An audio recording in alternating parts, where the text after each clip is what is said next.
Feliz sábado de nuevo, hermano. Vamos a orar antes de iniciar en esta segunda parte de este servicio, de este sábado, pues.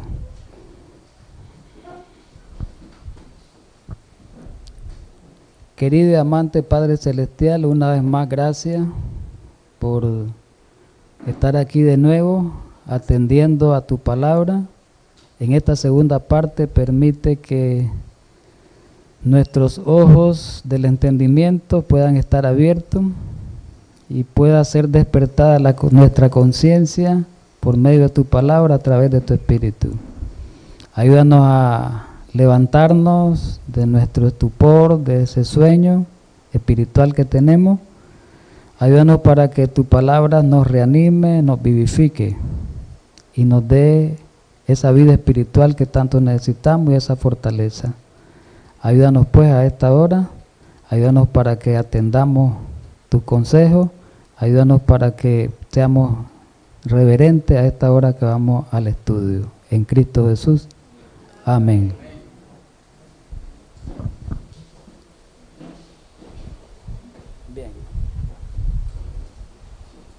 Bien, vamos a seguir, ¿verdad?, estudiando el tema de la ley de Dios, nada más que ahora visto de otra manera, ¿verdad?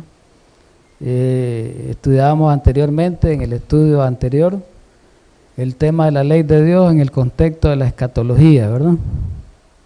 Y se demostró en el tema anterior, por medio de la palabra de Dios, la palabra inspirada, que la ley de Dios, incluido su sábado, está vigente hoy y estará vigente por la eternidad. Y principalmente que lo vimos en el contexto de la crisis final de los eventos finales. Ahora vamos a estudiar la ley de Dios desde otro punto de vista. Vamos a ver su espiritualidad, ¿verdad? La espiritualidad de la ley de Dios, eso es lo que vamos a estudiar hoy, el significado espiritual de la ley. Comenzamos con la santa palabra de Dios citándola, y en Romanos capítulo 7, el verso 12 dice, de manera que la ley, Pablo, ¿verdad? Habla el apóstol Pablo, a la verdad es santa, y el mandamiento santo, justo y bueno. Entonces la ley dice que es santa, ¿verdad? Y la misma ley es justa y es buena. Es decir, que la santa ley de Dios revela atributos del carácter de Dios, porque la Biblia dice que Dios es santo, ¿verdad que así lo dice? La Biblia dice que Dios es justo también, y la Biblia dice que Dios es bueno. De manera que este texto nos muestra que la ley es un reflejo del carácter de Dios, ¿verdad? De los atributos de Dios. Y como es un reflejo del carácter de Dios, los atributos de Dios, este texto puede ayudarnos a decir que también la ley es eterna, porque Dios es eterno. Otro versículo que fue el que leímos en la lectura bíblica, Romanos 7:14, porque sabemos que la ley es espiritual. Esa es la parte, el enfoque que vamos a tener hoy. La ley es espiritual, mas yo soy carnal, vendido al pecado. Y el comentario bíblico nos va a ayudar a entender este versículo. En el tomo 6, en la página 551, el comentario bíblico, está el comentario de este pasaje. Y está muy bien hecho el comentario. La ley es de naturaleza espiritual. ¿Por qué? Porque es santa, es justa y es buena. Como Dios es santo, como Dios es justo, como Dios es bueno, como Dios es espíritu también, ¿verdad? Y porque dice, pide una obediencia que solo está al alcance de los que son espirituales y tienen los frutos del Espíritu. ¿Quiénes van a poder entender la ley espiritualmente, aplicarla a su vida? Solo los que son espirituales y los que tienen el fruto o los frutos del Espíritu. ¿Cuáles son esos frutos del Espíritu? ¿A dónde aparecen descritos? En Gálatas, capítulo 5. Mencionemos uno. Gozo, paz, etcétera, ¿verdad? Ahí lo menciona un sinnúmero de... Entonces, recordemos también un texto del mismo apóstol Pablo, que dice que la palabra de Dios, ¿verdad? Solo los espirituales pueden discernirla, ¿verdad? 2:14 de Corintios. Solo los espirituales pueden discernir la palabra de Dios nada más, ¿verdad? Bien, haciendo un resumen de lo anterior, de los pasajes anteriores, decimos que la ley es espiritual, lo vimos en Romanos 7:14, es justo, santo y bueno en Romanos 7:12, y en Timoteo, 1 Timoteo 1:8 también habla de eso. Lo mismo en Romanos 7:22, para que ustedes busquen esos pasajes en su Biblia y los lean con mayor detenimiento, ¿eh?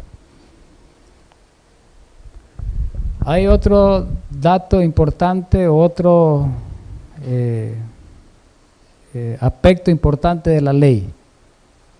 Y dice en el Antiguo Testamento, en el Salmo 119, que es un salmo específico de la ley de Dios, en el verso 45 dice, dice David, y andaré en libertad porque busqué tu mandamiento. Quiere decir que la ley nos hace ser libres. No es como dicen hoy el mundo cristiano, que la ley es una carga.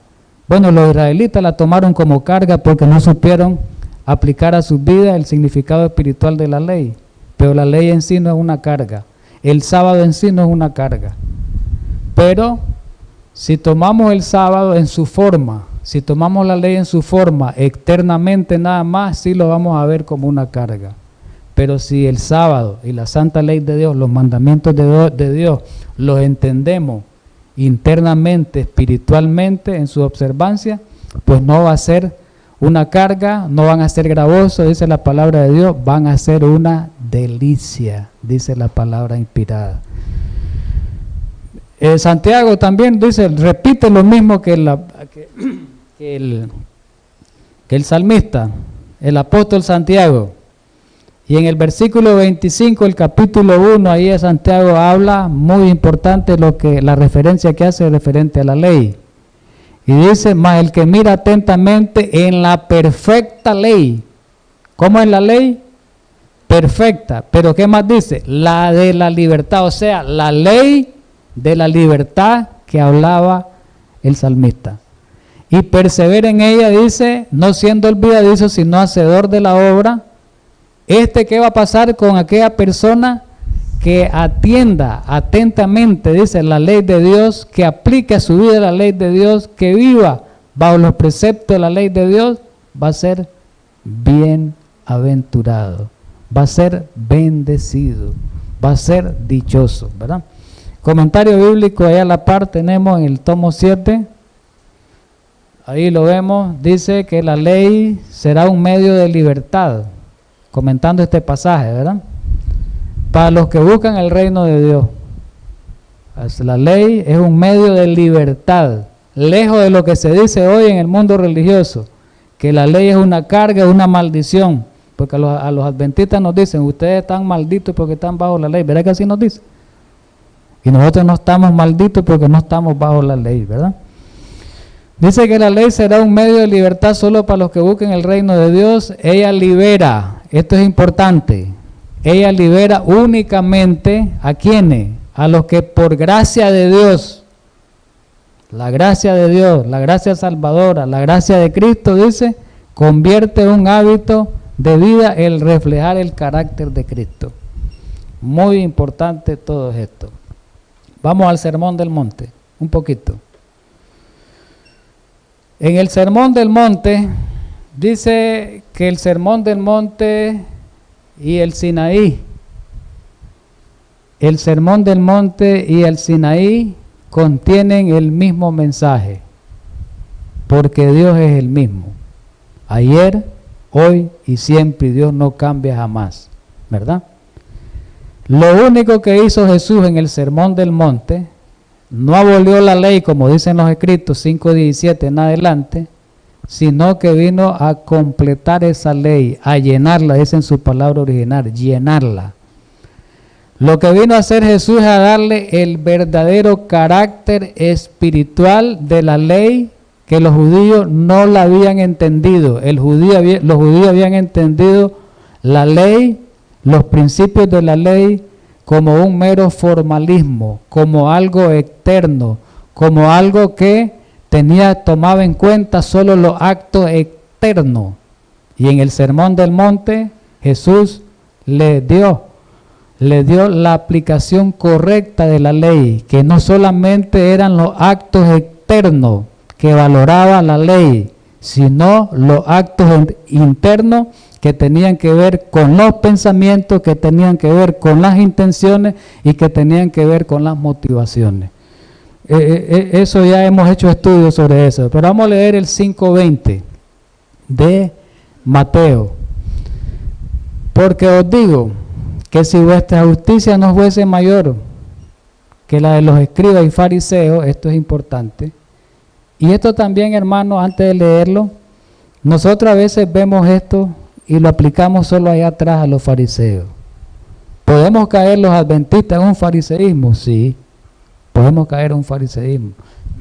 Cuando querramos obedecer los mandamientos, la ley de Dios, el sábado por nuestra propia fuerza, por nuestros propios méritos, por nuestra propia voluntad y no con los méritos de Cristo, con la gracia de Cristo y la voluntad de Cristo.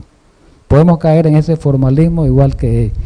Dice el 5:20, porque os digo que si vuestra justicia no fuese mayor que la de los escribas y fariseos, no entraréis en el reino de los cielos.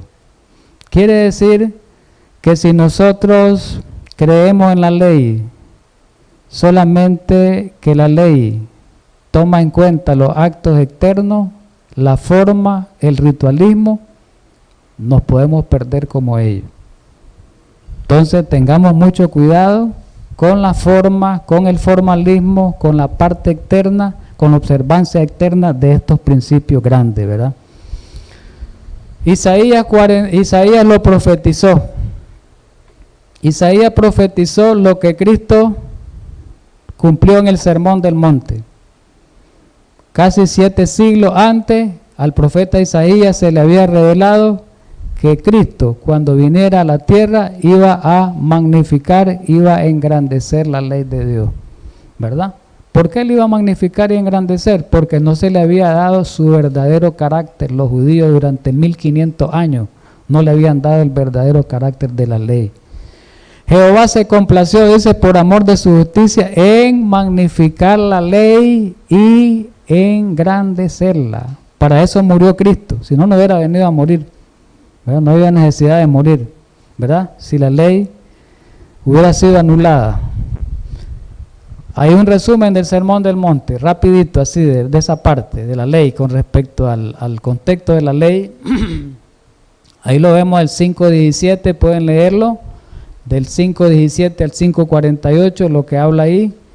Y en la primera parte habla de la importancia de la ley, del 5:17 al 5:20, después habla de la manera como Jesús miró el homicidio, y los que creían antiguamente que el homicidio consistía solo en el acto, pero Jesús les dijo claramente que el homicidio no es solamente el acto es el resultado de haberlo pensado, de haberlo maquinado, ¿verdad? Y que viene de adentro, lo mismo en el adulterio, lo mismo, ¿verdad? La persona que adultera, que fornica, no es el acto en sí el pecado, sino a dónde se gesta, en la mente, en los pensamientos, ¿verdad? Se premedita. De viene el tema de los juramentos y otras partes, ¿verdad? Importantes. Bien. En el comentario bíblico, en el tomo 6, ahí hizo falta el 6, ¿verdad? Tomo 6 ahí. Hablando un poquito sobre el Sermón del Monte y de la ley, dice la justicia de los escribas y fariseos, comentando el pasaje anterior que leímos, el 20. ¿En qué consistía esa justicia de los escribas y los fariseos? En prestar una obediencia externa a la letra de la ley. La letra, no el espíritu. Los fariseos aplicaban la letra y no el espíritu. Muchos fariseos creían que su sistema de justicia por obra era pasaporte seguro para el cielo. Por lo que hacían, ellos eran salvos. Salvación por obra. Recordemos que Pablo contrata este concepto a los judaizantes que habían en los tiempos de él, en distintas cartas, en la carta a Colosenses, en la carta a los romanos y sobre todo en la carta al Gálatas, ¿verdad? Ahí Pablo destacó todo eso. Muchos fariseos ahora creían eso, que era un pasaporte seguro para el cielo, con ese fin eran fariseos. Cristo destacó en el Sermón del Monte cuán abarcantes son en verdad, digamos, los mandamientos de la ley, pues, son abarcantes porque tienen que ver con la mente, con los pensamientos. Por eso en el juicio, la norma de juicio es la santa ley de Dios, y ahí se va, no solamente los actos se van a tomar en cuenta, sino pensamiento, ¿verdad? Todo lo que es el pensamiento, todo lo que es el accionar, todo lo que es los motivos, todo eso va a ser tomado en cuenta.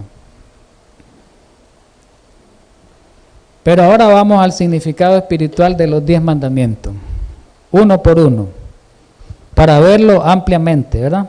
Porque a veces decimos no matará, entonces el que viola el mandamiento de no matar es solo el que mata. No es así. Fornicar, adulterar, es solo el que comete el acto. Ahí que lo vamos a ver más ampliamente. El robar, solo el que hurta el objeto o algo. Vamos a ver lo que es un poco más profundo todavía sobre esas cosas. Y la idolatría, vamos a ver el significado de la idolatría. Muchos creemos que la idolatría solamente es adorar imágenes. La idolatría va más allá de eso, tiene que ver con el pensamiento y tiene que ver con la forma de adoración incluso. Si estamos adorando de una manera diferente a como Dios, hoy lo vamos a ver, a como Dios lo dispone en sus palabras, estamos siendo idólatras. ¿Ve? Primer mandamiento. No tendrá dioses ajenos delante de mí. ¿Qué significa eso? No tendrá dioses ajenos delante de mí. Es verdad que cada uno de nosotros podemos hacer un Dios en nuestras vidas, ¿verdad? El trabajo puede ser un Dios, ¿sí? Los hijos pueden ser un Dios, el esposo puede ser un Dios, un objeto puede ser un Dios. Todo lo que ocupa el lugar primero en nuestras vidas pasan a ser un Dios. ¿Estamos de acuerdo en eso? Pero vamos a verlo esto un poco más ampliamente. Patriarcas y profetas, ahí están las dos páginas, página 277 en un libro en la biblioteca electrónica y la página 311 en el original, creo que esa es la página, ¿no? 311 la que está al otro lado. ¿Qué prohíbe este mandamiento? Se prohíbe al hombre, dice, dar a cualquier otro objeto, lo que estaba diciendo, el primer lugar en sus afectos o en su servicio. Algo que ocupa el primer lugar en el hombre, en nosotros, ese es un Dios. Y estamos siendo idólatras. ¿Estamos de acuerdo en eso? Cualquier cosa que nos atraiga y que tienda, este es inspirado, hermano, la profeta. Cualquier cosa que nos atraiga y que tienda a disminuir, oiga bien, a disminuir nuestro amor a Dios, a disminuir, o que impida que le rindamos el debido servicio, es para nosotros un Dios. Si adoramos más a los hijos, si adoran más los padres a los hijos, se pueden tornar en un Dios, por encima de Dios, ¿verdad? Puede ser que sea un Dios para esa persona, o cualquier familiar. Esto es importante, hermano, que entendamos esto. ¿Qué otra cosa? Nosotros hacemos un Dios de cualquier cosa, que amándola tiende a mermar nuestro amor por Dios y a interferir con el servicio debido a Él. Eso es importante. Interferir.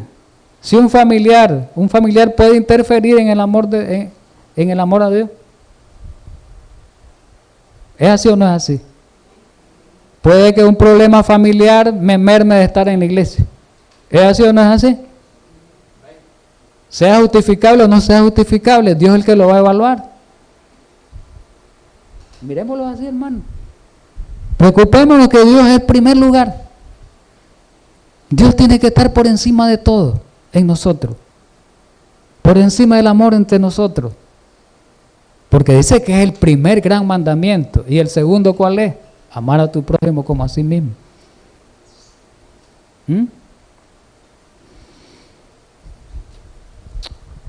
¿Qué más es idolatría? Hay otras cosas que son idolatría.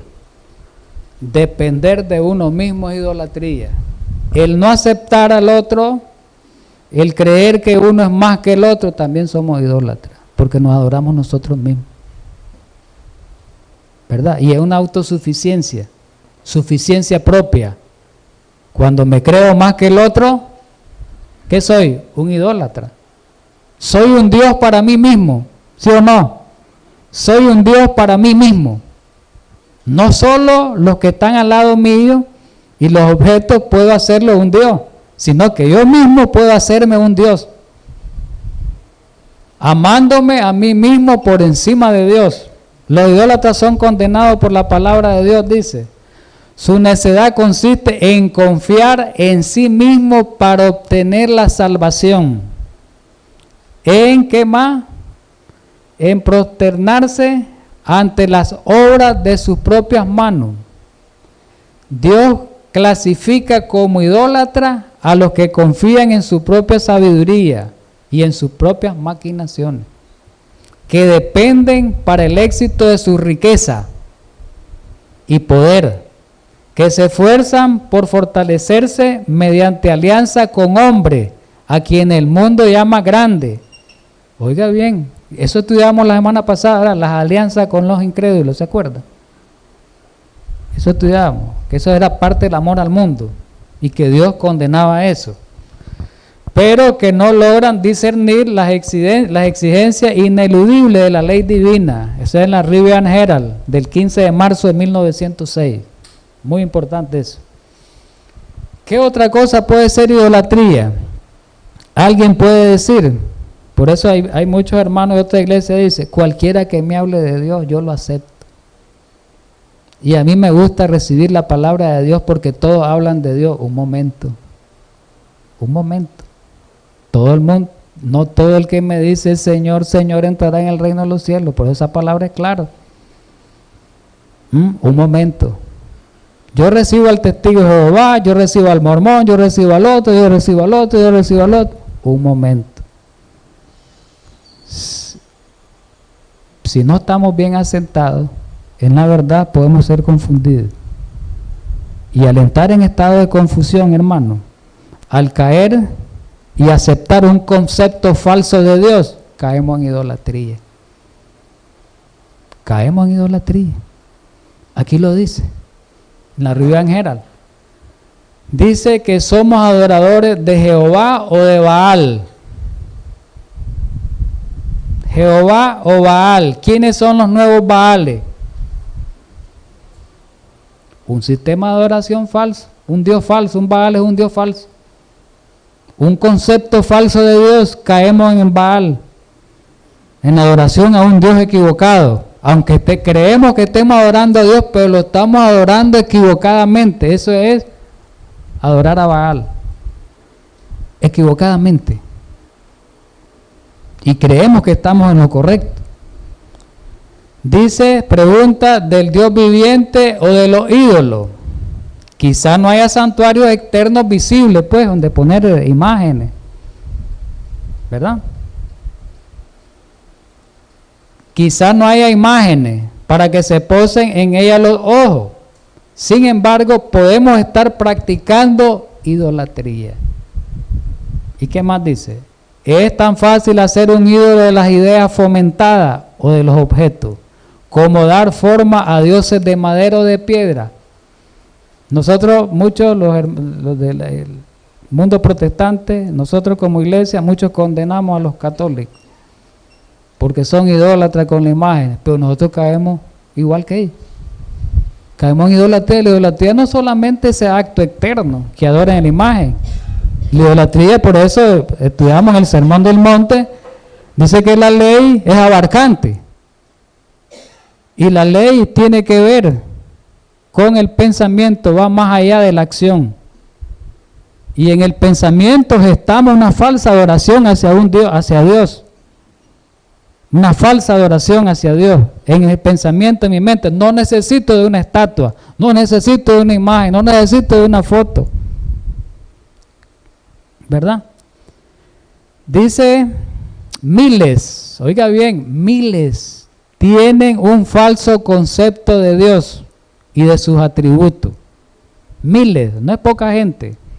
Están tan ciertamente sirviendo a un Dios falso como lo hicieron los servidores de Baal en los tiempos de Elías. ¿Podemos caer en el baalismo? Sí. Podemos caer ser idólatras. Esto es peligroso, hermano. Es peligroso. Si te viene una doctrina y te introducen conceptos falsos de Dios, podemos caer en eso. Es peligroso. Que tengan que ver con la divinidad, con la deidad, es peligroso. Bien, vamos al mandato 20, del 4 al 6. Segundo, no te harás imagen ni ninguna semejante de lo que esté arriba en el cielo, ya sabemos, ni abajo en la tierra. Habla de que no debemos de inclinarlo a ellos, ni debemos de honrarlo, ¿verdad? Y ahí habla también de hasta la tercera y cuarta generación, dice. No lo estoy leyendo literalmente, hermano, ustedes lean lo que ahí lo tienen en pantalla. Entonces aquí está hablando de la imagen, de las imágenes, de la semejanza que hacen de la arriba, de lo que está en la tierra, y habla de que no las honremos, habla de que no nos inclinemos ante ellos porque dice que Jehová es celoso. Vamos a ver en Patriarca y Profeta siempre. Este segundo mandamiento prohíbe adorar al verdadero Dios mediante imágenes o figuras, estamos de acuerdo. Muchas naciones paganas aseveraban que sus imágenes no eran más que figuras o símbolos, mediante los cuales adoraban a la deidad, pero Dios declaró que tal culto es un pecado. El tratar de representar al Eterno mediante objetos materiales degrada el concepto que el hombre tiene de Dios.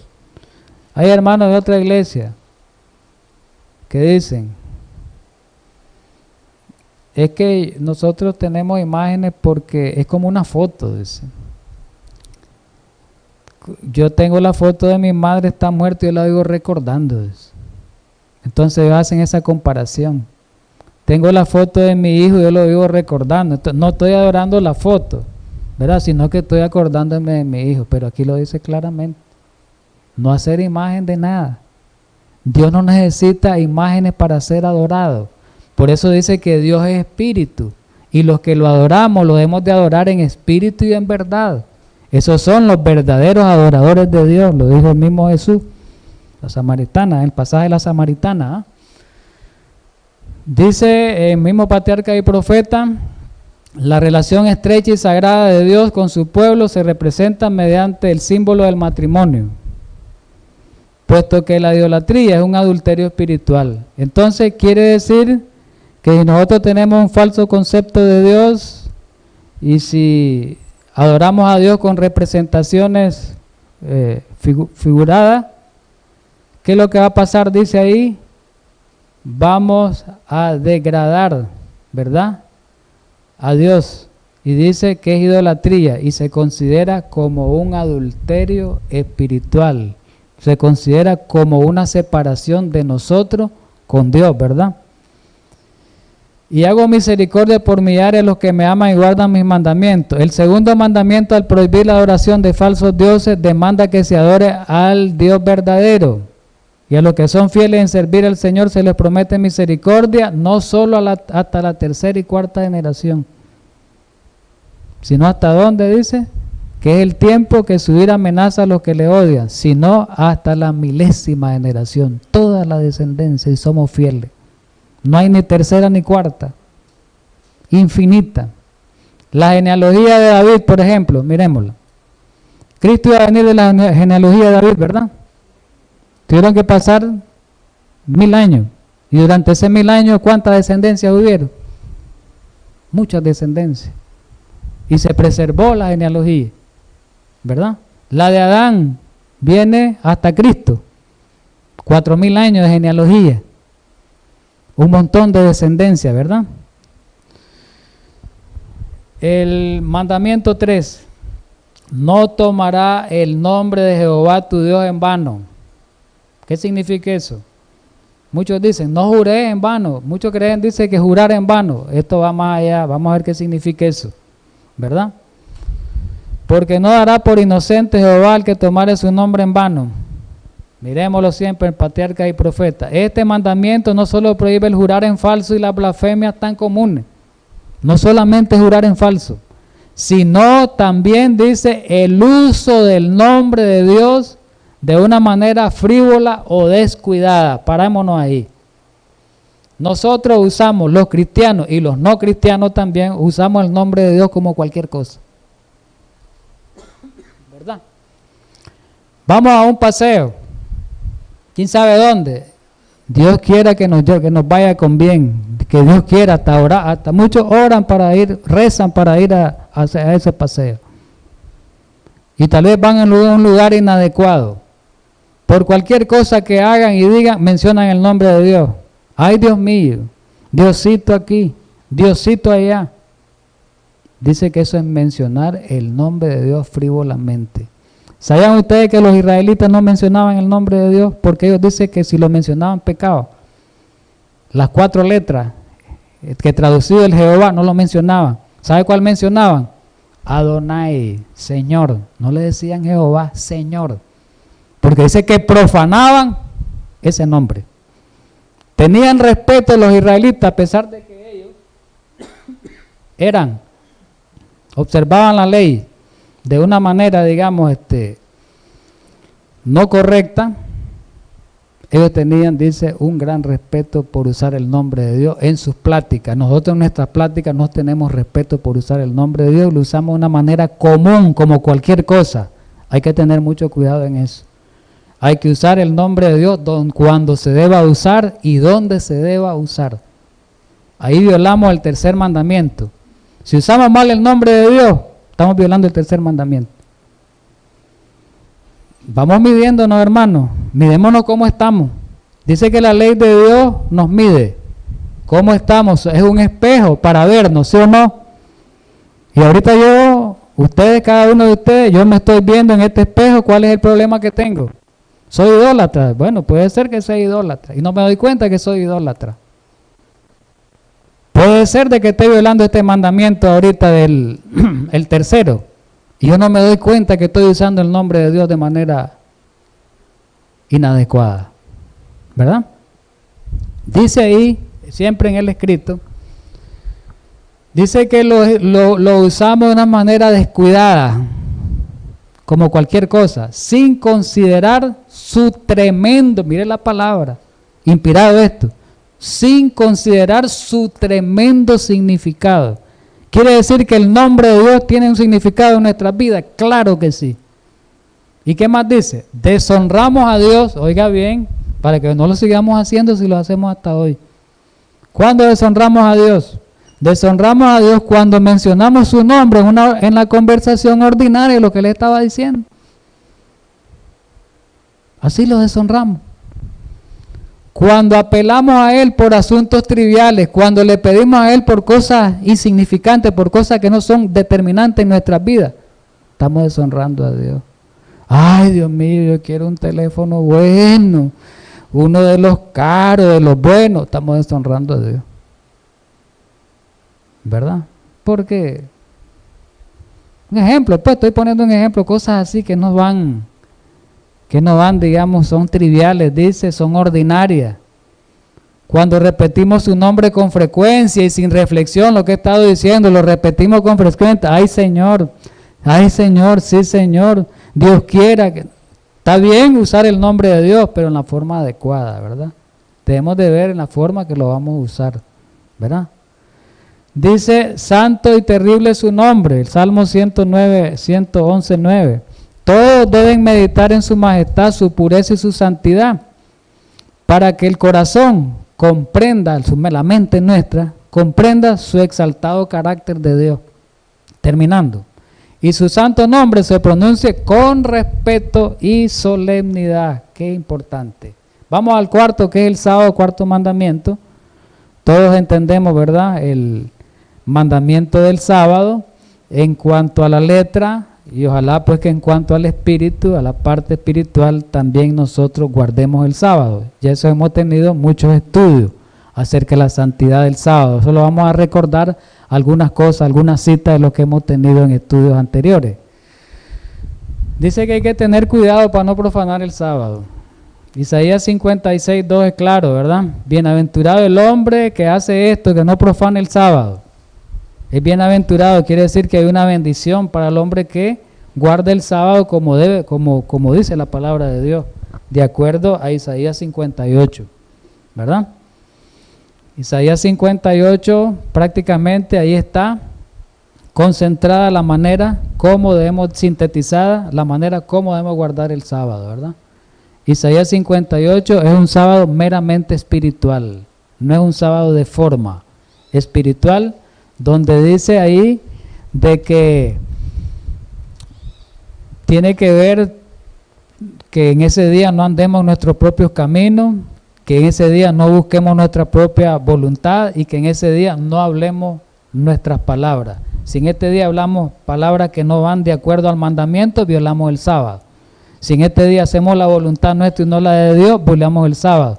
Y si en este día hacemos las cosas que hacemos durante la semana, ¿verdad? Ir a trabajar, ir a estudiar, y lo queremos hacer en sábado, pues no andamos en nuestro camino y no en los caminos de Dios. Entonces vamos a perder la bendición. Miramos algunas citas inspiradas. En Mensaje Selecto, el tomo 3, en la 260, dice: vi que sentíamos y comprendíamos bien poco de la importancia del sábado. Bien poco. Oiga bien, los adventistas, este mensaje es para nosotros. ¿Qué pasa con el sábado? Lo entendemos en lo espíritu, en la espiritualidad, ¿verdad?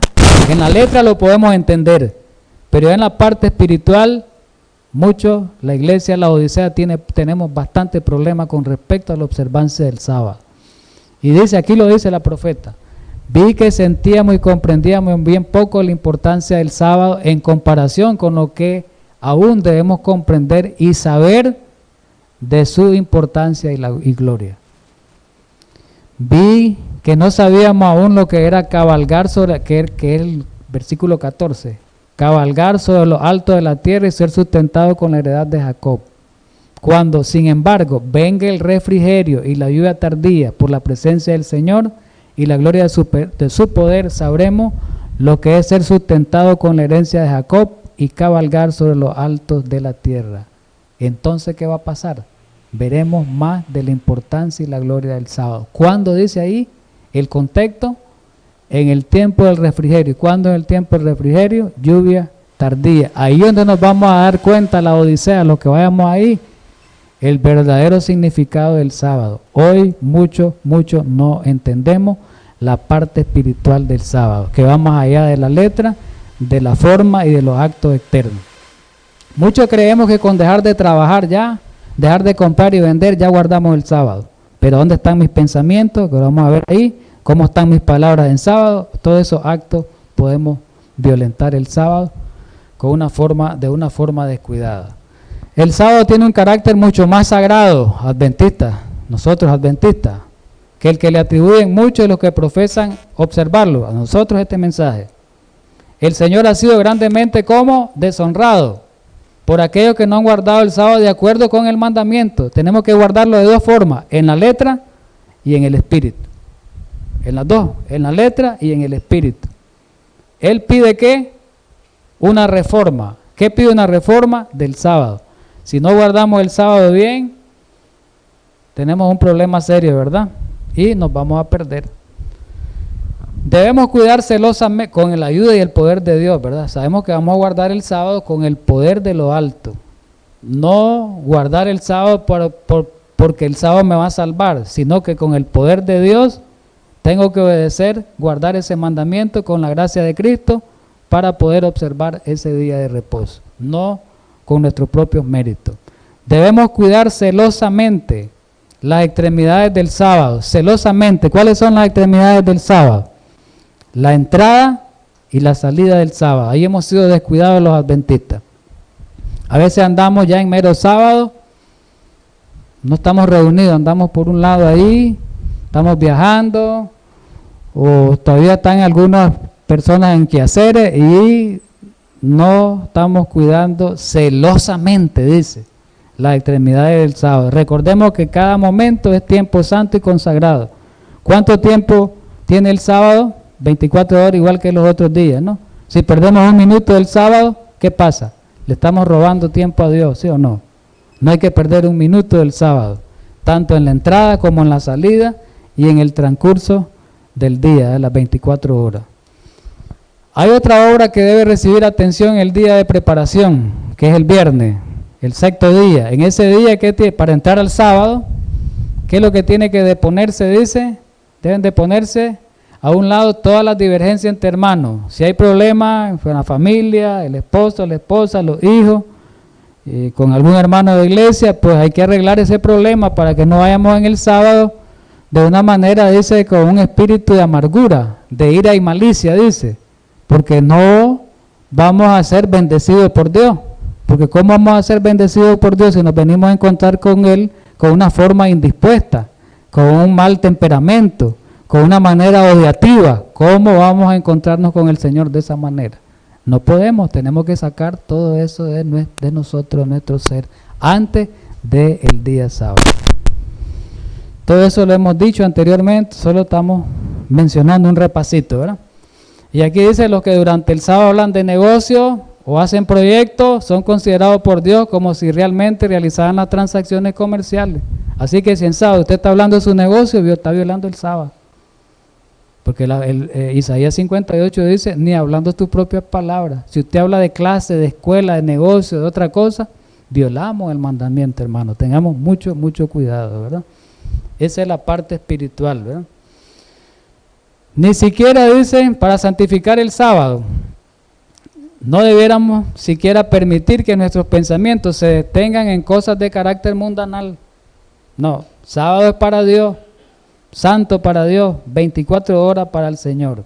Vamos al quinto mandamiento, ¿verdad?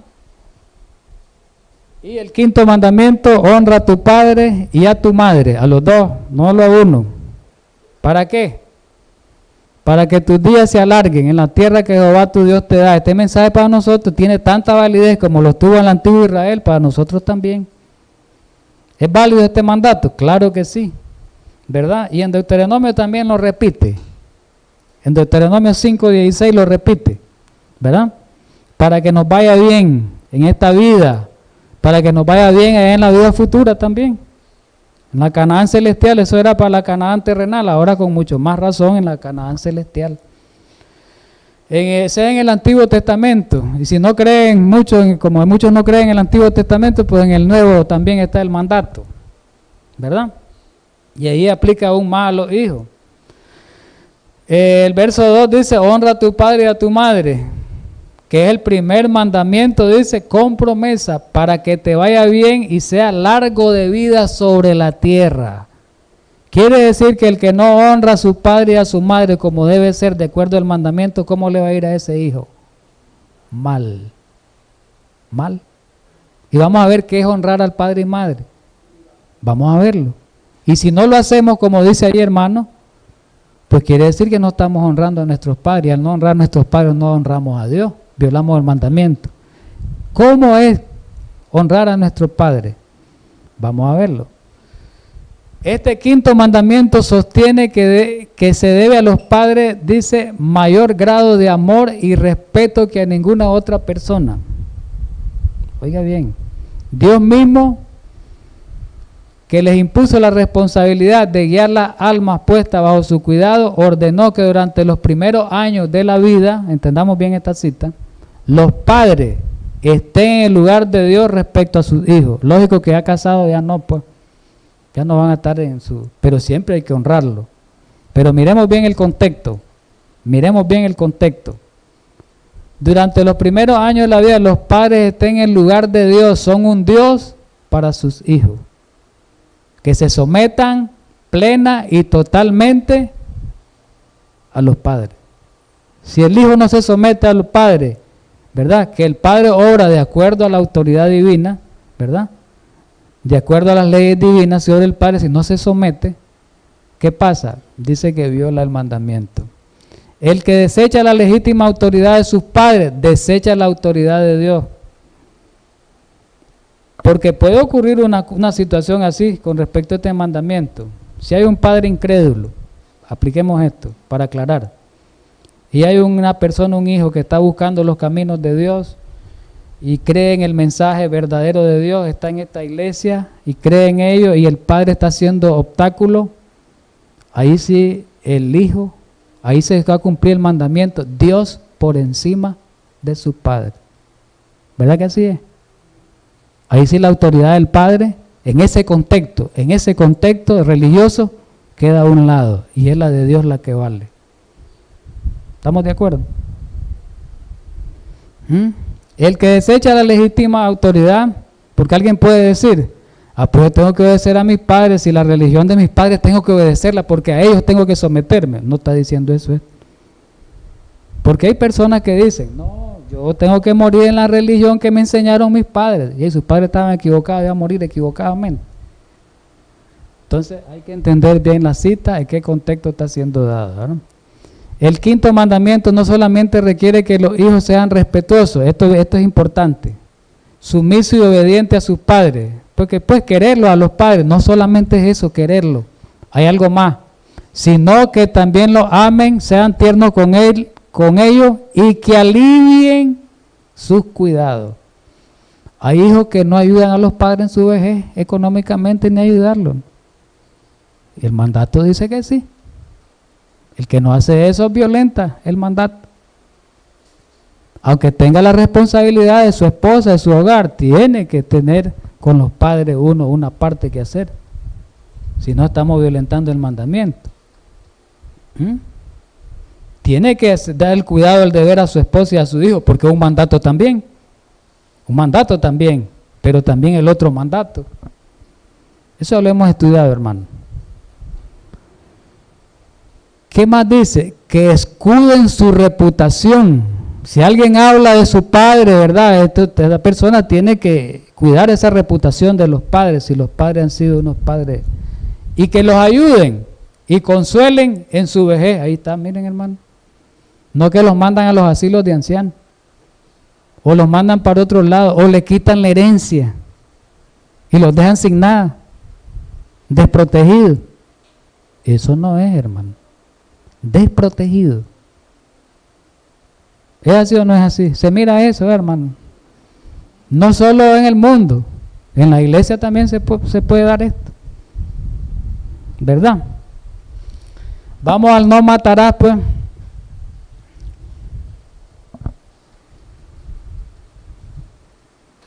Dice, no matarás en Romanos 13:9, hablando de los mandamientos.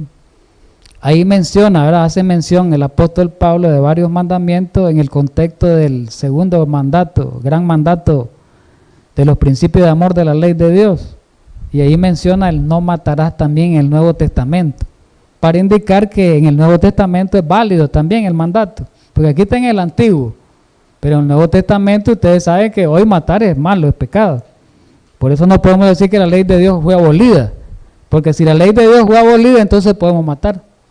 Pero ahorita no podemos matar, ¿verdad que no podemos? Entonces, por lo tanto, la ley de Dios está vigente. Ese es el sexto mandamiento, ¿verdad? Y Jesús en el Sermón del Monte le dio el significado verdadero, amplió el concepto que tenían los judíos en ese tiempo, y esto es para nosotros.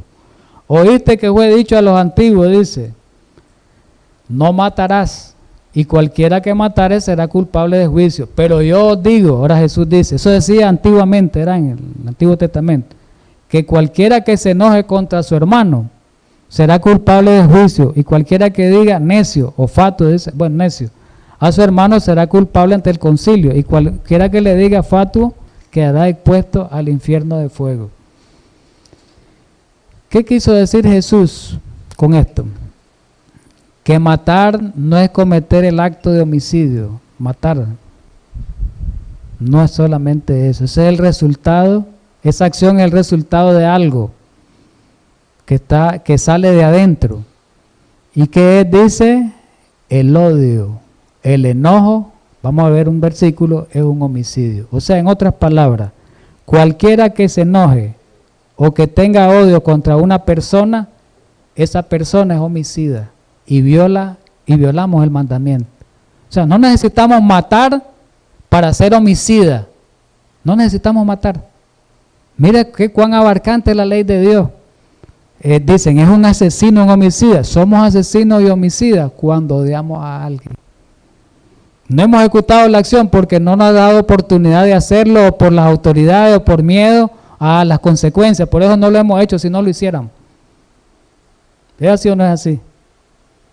Entonces, el que se enoja contra alguien, homicida. El que guarda rencor, odio, homicida. ¿A dónde lo dice eso? En la palabra, en el Nuevo Testamento lo dice.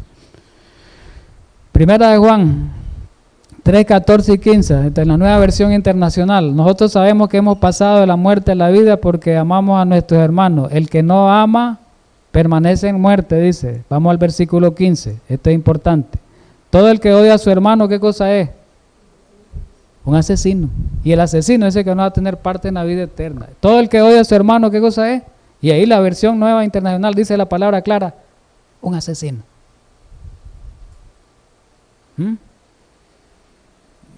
Ese asesino es el que está preso allá porque mató a alguien.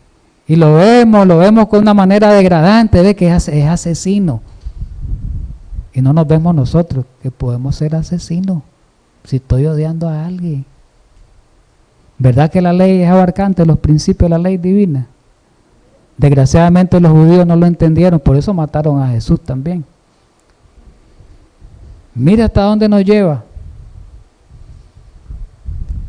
Y sigue otra aplicación. ¿Sabían ustedes que podemos ser autoasesinos nosotros mismos? Cuando el cuerpo no lo cuidamos. Y Dios dice que lo cuidemos porque es templo del Espíritu Santo. El que toma licor es un asesino. El que droga es un asesino. El que fuma cigarros es un asesino, atenta contra su vida. Y al final, el que come comida ya sabiendo, el que sabe hacer lo bueno y no lo hace y tiene la luz de la reforma pro salud, como nosotros los adventistas el séptimo día, oiga bien, si ya tenemos la luz de la reforma pro salud y se cumple el principio, el que sabiendo hacer lo bueno y no lo hace, comete pecado, entonces podemos ser asesinos también porque nosotros mismos nos estamos matando. Es crítico esto, ¿ah?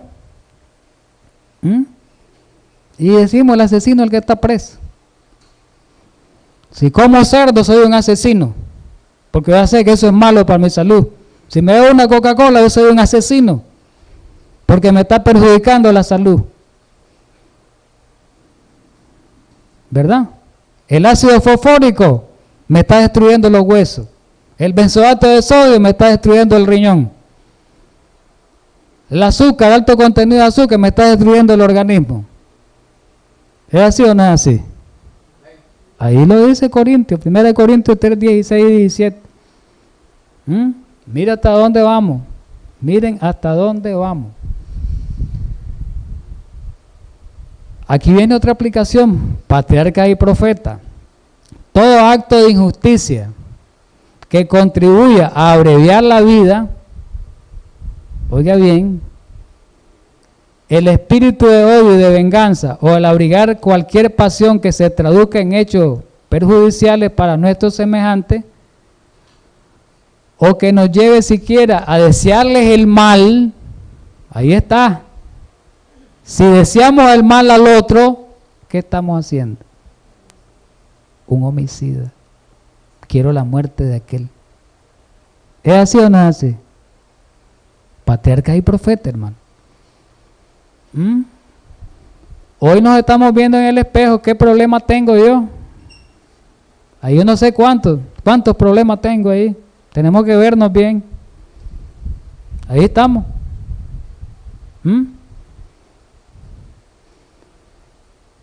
¿Y qué más dice? Cualquiera que aborrezca a su hermano es homicida. Todo descuido egoísta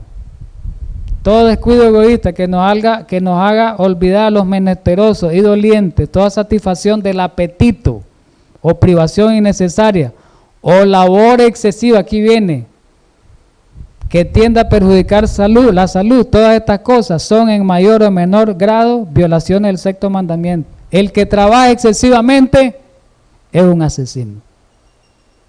Al cuerpo no le da descanso. se está matando él solo.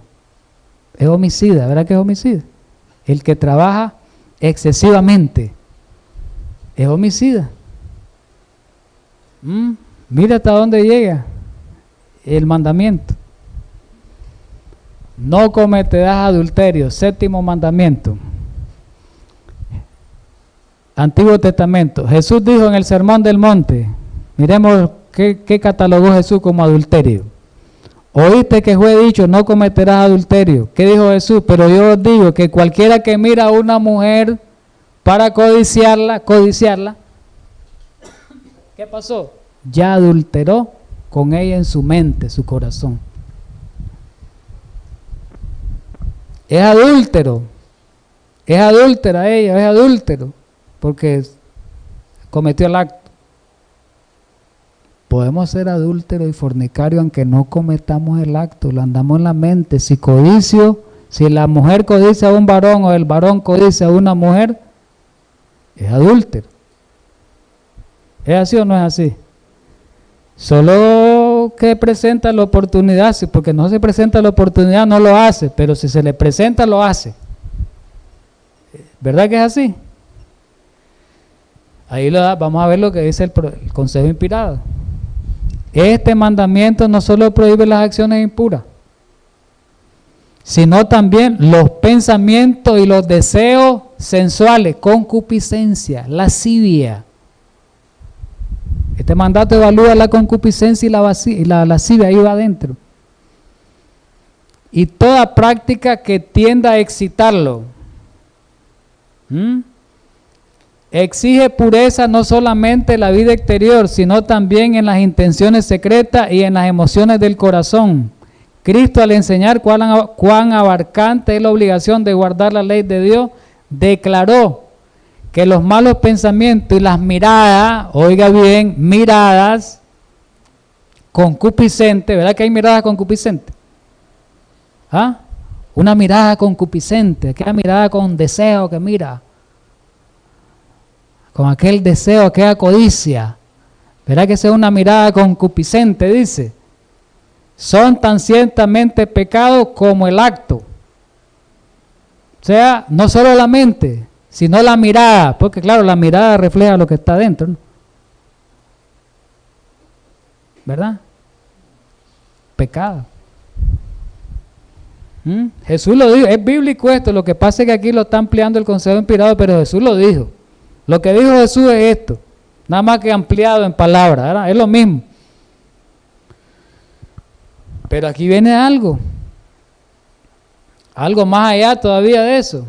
El culto falso es adulterio espiritual. Ahora entramos a la parte espiritual, donde se viola ese mandamiento también, no solo el adulterio corporal. Miremoslo. Todo culto falso es adulterio espiritual.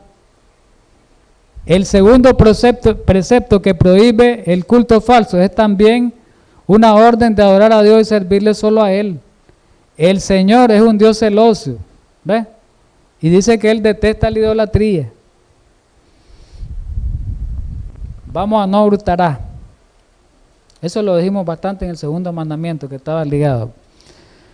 Dice no hurtarás, Antiguo Testamento. En el Nuevo Testamento aparece también, ¿verdad? En el libro de Efesios, porque Pablo dice que el que hurtaba ya no hurte más. Quiere decir que el mandamiento era válido todavía en el día de Pablo, ¿no? Para aquellos que dicen que la ley no valía, no tenía validez. Miremos la explicación de este mandamiento, el 7º. Esta prohibición incluye tanto los pecados públicos como los privados, el 8º mandamiento. El 8º mandamiento condena el robo de hombre y el tráfico de esclavos, ¿verdad? Aquel tiempo. Y prohíbe las guerras de conquista, porque es robo de países. Condena el hurto y el robo. Exige estricta integridad en los más mínimos pormenores de los asuntos de la vida. Como por ejemplo, prohíbe la excesiva ganancia en el comercio. Parémonos. Los comerciantes, los que vendemos un artículo, lo vendemos exageradamente, estamos robando. Un precio exagerado, aprovechándonos del otro, estamos robando. Es un robo. Usted ganó exageradamente. Por eso ahí en la Biblia habla de la usura, el Antiguo Testamento, la usura, aprovecharse del otro. Eso que hacen préstamos, prestamistas, eso es un robo. 20%, 25%, eso es exagerado. Eso es exagerado, hermano. Es muy exagerado eso. Prohíbe la excesiva ganancia en el comercio y requiere el pago de la deuda. Aquí viene esto. El que debe dinero y no lo paga está robando. Y no lo pagó, se le esconde a la persona que va a cobrarle, ese es un ladrón. Así lo dice el consejo inspirado. No salió a decirle, mire, he tenido problemas, ayúdeme, yo le voy a pagar la cuenta. No, que hasta se enojan con el que le debe y se le esconden y hasta le pueden hacer algo también. Entonces, la deuda es un problema. Por eso el consejo inspirado dice, no deuda, dice.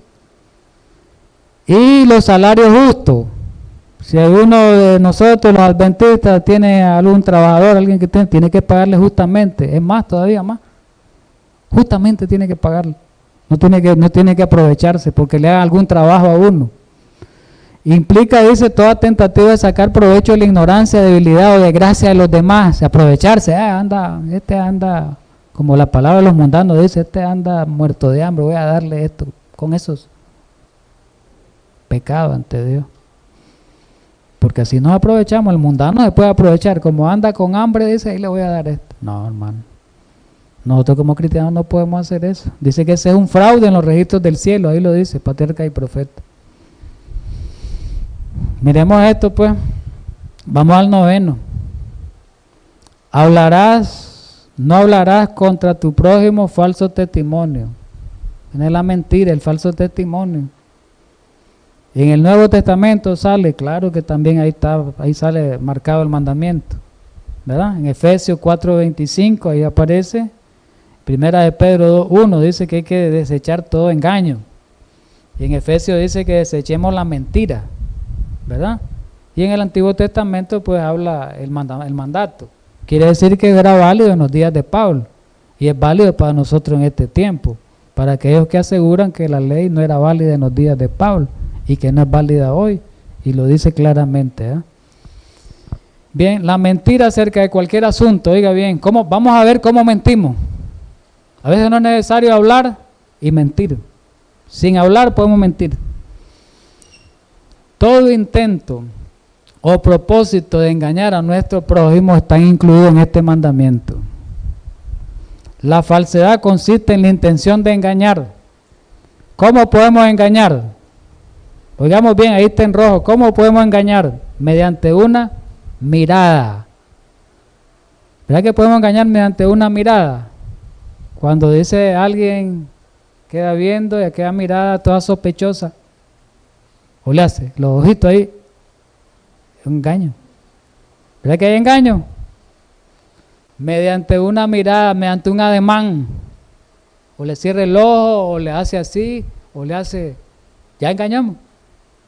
Sin hablar. ¿Qué más dice? Se puede mentir tan eficazmente, una expresión del semblante. Con el semblante engañamos, con el semblante mentimos. Y se mira en el semblante la gente que miente. Podemos mentir con el semblante. Dice, mentimos tan eficazmente como si usaran palabras.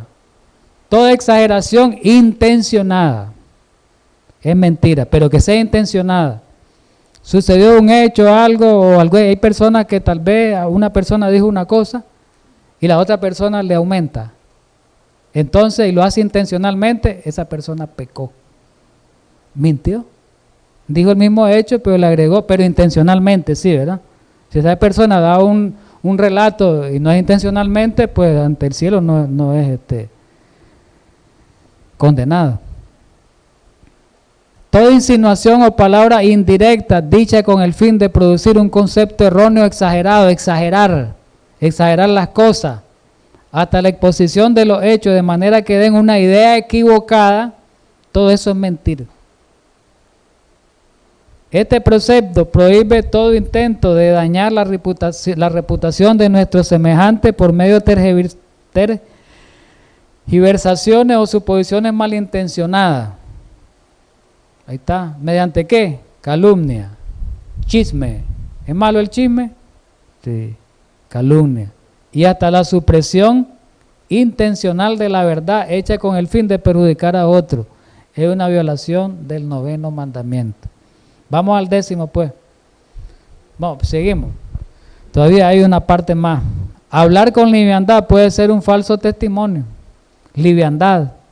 La calumnia se propaga más de lo que suponemos. El mandamiento, no hablará, falso testimonio, significa mucho más de lo que nos damos cuenta, Se da falso testimonio, dice, vez tras vez con liviandad, aún acerca de los obreros a quienes Dios ha enviado. O sea, hablar mal de la persona, ¿verdad? Decir o imaginar, ve tal cosa, mira, está haciendo esto, mira, hizo esto, mira.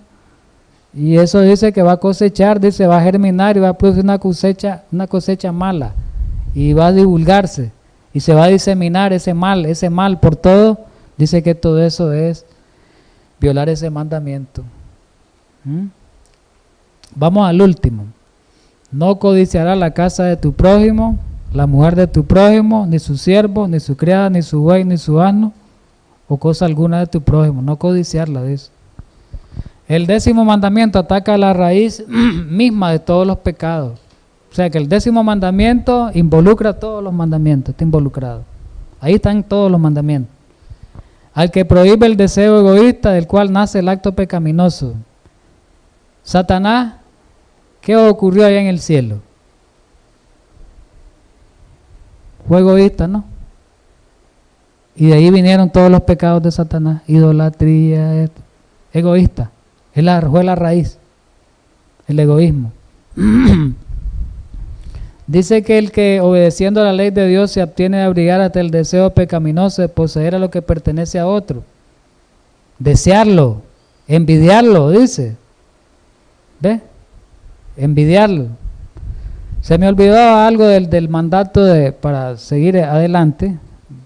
Bueno, hasta ahí. Se me olvidó algo del mandato del robo. Mencionaba muchas cosas ahí que tienen que ver con el robo. Hasta tiene que ver, hermano, si yo deseo algo de una persona, un objeto, y lo estoy deseando y lo estoy codiciando, cometo ese pecado y no me lo puedo robar, es como que me lo robé en el cielo. No dio la oportunidad, pero está anotado, no el acto está anotado, está anotada la intención. Como no hay oportunidad de robármelo, pero quedó anotado eso. Quedamos en el cielo anotado como ladrón sin haber robado el objeto. Qué duro que es eso, ¿verdad? Bien, vamos terminando. En Lucas 6:46 dice Cristo, palabra de Cristo Jesús, ¿por qué me llamas Señor, Señor y no hacen lo que yo digo? ¿Verdad? O sea, a los fariseos les dijo eso, ¿por qué llamaban a Dios Señor, Señor y no reconocieron que Jesús era Dios? Y no hacían lo que Él decía. Y en la primera carta del apóstol Juan, ahí está claro, ¿verdad? En esto sabemos que nosotros le conocemos a Dios cuando, si guardamos los mandamientos. ¿Cómo? ¿Cómo guardar los mandamientos? ¿De forma? ¿En la letra? No, como lo hemos visto ahorita. Si guardamos los mandamientos como lo hemos visto ahorita, nosotros conocemos a Dios. Pero si nosotros no guardamos el mandamiento como lo hemos estudiado hoy, algún mandamiento, todavía no conocemos a Dios verdaderamente. ¿Verdad? Jesús dijo claramente que la vida eterna era que lo conociera a Él, ¿no? Conocer a Jesús. Por medio de la palabra conocemos a Jesús. Los mandamientos son una revelación de su carácter. El que dice yo le conozco y no guarda los mandamientos, ¿cómo es esa persona? Un mentiroso y la verdad no está en él. ¿Qué dijo Jesús? Si me amáis, los mandamientos tienen que ver con el amor, sí, amar a Dios y amarnos a nosotros, a nuestro prójimo, ¿verdad? Y final, pues este es el amor de Dios, dice 5:3, primera, que guardemos sus mandamientos. Y sus mandamientos son una carga, son pesados. Dice que no son gravosos, no son una carga, deben de ser una delicia si lo guardamos desde una perspectiva espiritual, a como lo hemos estudiado hoy. Así que mis hermanos, pues, el día de hoy tengamos un feliz sábado. Creo y pienso que hemos estudiado bien la palabra de Dios. Recordemos algo, que nosotros no somos salvos, oiga bien, por obra, ¿verdad? No somos salvos por guardar la ley, por nuestros propios méritos. Tenemos que guardar la ley para salvación, pero el único que nos puede salvar es Cristo Jesús, ¿verdad? Él es nuestro Salvador, pero tenemos que cumplir estos mandatos que Él dejó establecidos, ¿verdad? Que son mandatos para nuestro beneficio, que son mandatos para nuestra salvación. Así que tengamos un feliz sábado y ojalá Dios quiera, pues podamos nosotros, si tenemos algún problema con alguno de estos mandamientos, que todavía nosotros estamos en problema con alguno de esos mandamientos, tenemos algún pegón, no hemos confesado a Dios y hoy nos dimos cuenta de que tenemos algún problema, pues pidámosle al Señor que nos ayude para que podamos confesar ese pecado, que hoy lo descubrimos algunos, otros ya lo sabíamos, pero que todavía no lo hemos confesado, y que Dios pueda perdonarnos y podamos arrepentirnos. Vamos a terminar orando, pues.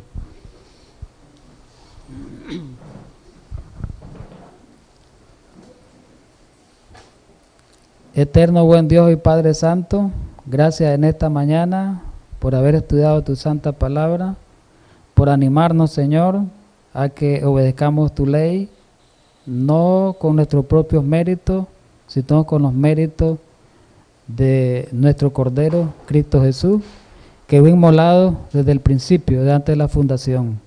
Ayúdanos, Señor, a creer en tu palabra cada día, y ojalá que este mensaje pueda impactar nuestra mente, nuestro corazón, y pueda producir un cambio en nuestras vidas. En Cristo Jesús. Amén.